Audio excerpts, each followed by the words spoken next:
اگر تمہاری دعا کو پورا ہونے میں وقت لگ رہا ہے تو یقین رکھو کہ جو تم مانگ رہے ہو وہ تمہیں جلد ہی عطا کیا جائے گا۔ اللہ تمہیں چھوٹی سی تکلیف دے کر بڑے امتحان سے محفوظ رکھ رہا ہے۔ وہ تمہاری پسندیدہ چیز کو ٹھیک وقت پر تم تک پہنچائے گا اور تم حیران رہ جاؤ گے کہ اس نے یہ سب کس طرح ممکن کیا۔ انتظار کی یہ گھڑیاں صرف تمہاری حفاظت کے لیے ہیں۔ کبھی کبھی تمہاری دعا مانگنے کا انداز اسے اتنا پسند آتا ہے کہ وہ اسے بار بار دیکھنے کے لیے قبول کرنے میں ذرا تاخیر کر دیتا ہے۔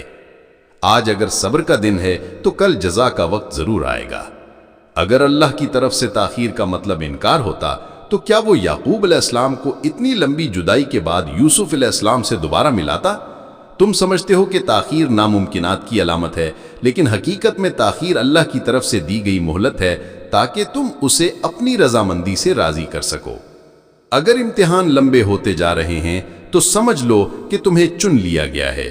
اللہ کے پسندیدہ بندوں کی فہرست میں تمہارا نام شامل ہو چکا ہے۔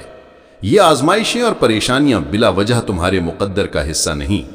صبر کے کڑوے گھونٹوں کے عوض تمہیں شکر کے سجدوں تک پہنچانے کا وعدہ ہے۔ سورہ یوسف ہمیں سکھاتی ہے کہ صبر کرنے والوں کا انجام ہمیشہ خوبصورت ہوتا ہے۔ اگر آج نہیں تو کل تمہیں وہ سب کچھ مل جائے گا جو تم نے مانگا۔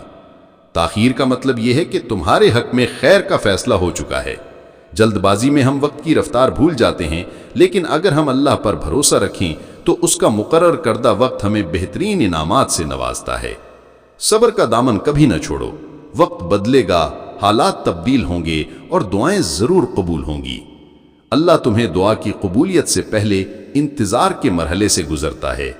وہ آزمائش اسی کو دیتا ہے جسے وہ انعام کے لیے منتخب کرتا ہے۔ اگر تم اب بھی تکلیف میں ہو اور ماضی کو بھلا نہیں پا رہے تو جان لو کہ امتحان ابھی ختم نہیں ہوا۔ یہ امتحان اس وقت مکمل ہوگا جب تم اپنی خواہشات پر صبر کرنا اور اللہ کی مرضی پر شکر ادا کرنا سیکھ لو گے۔ توکل کے دو مرحلے ہوتے ہیں، ایک یہ کہ تمہیں یقین ہو کہ جو مانگا وہ ضرور ملے گا، اور دوسرا یہ کہ اگر وہ نہ بھی ملا تو اس میں ضرور کوئی بھلائی چھپی ہوئی ہے۔ اللہ فرماتا ہے کہ یہ مشکل صرف عارضی ہے، صبر کرو کیونکہ میں صبر کرنے والوں سے محبت کرتا ہوں۔ صبر کا مطلب ہے کہ اپنے اندر اٹھنے والے ہر طوفان کو خود میں سمو لینا اور اس کے ختم ہونے کا انتظار کرنا۔ اپنی خواہشات کو اس طرح قابو میں رکھنا کہ بات صرف اللہ تک رہ جائے۔ وہ آزماتا بھی ہے اور نوازتا بھی ہے۔ اس کا ہر انداز خوبصورت ہے کیونکہ وہ رحمان بھی ہے اور رحیم بھی۔ اللہ پر یقین تاریک راتوں میں بھی روشنی پیدا کر دیتا ہے۔ اگر یہ ویڈیو آپ کو پسند آئی ہو تو اسے لائک اور شیئر ضرور کریں۔ ہمارے چینل کو سبسکرائب کریں اور بیل آئیکن دبا کر نوٹیفیکیشن آن کر لیں تاکہ آپ کو نئی ویڈیوز کی اطلاع فوراً مل سکے۔